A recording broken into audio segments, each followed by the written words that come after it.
Jeshi la polisi mkoani Njombe limesema linachunguza tukio la mwanamke mwenye umri wa miaka 38 aliyedaiwa kujaribu kubakwa na mwanaume mmoja ambaye alikuwa amevalia mavazi ya kike. Kamanda wa polisi mkoani Njombe, Mahmoud Bangahumo, amewaomba wananchi wenye taarifa sahihi juu ya tukio hilo kutoa ushirikiano ili kukomesha matukio ya kihalifu na kuwatia mbaroni wahalifu wa matukio hayo. Ndugu wanahabari, tumeitana hapa kwa ajili ya kutoa taarifa kwa umma.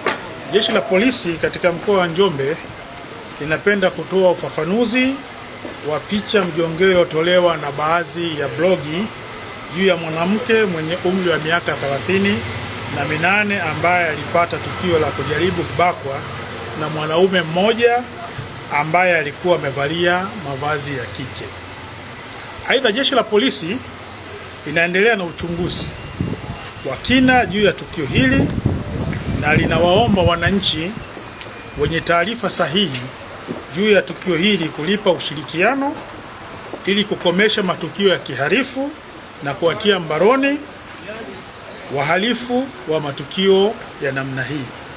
Jeshi la polisi linatoa wito kwa wananchi wa mkoa wa Njombe kuacha tabia kujihusisha na matukio ya uhalifu, kwani halitosita kuchukua hatua stahiki kwa mtu yoyote atakayebainika kujihusisha na uhalifu.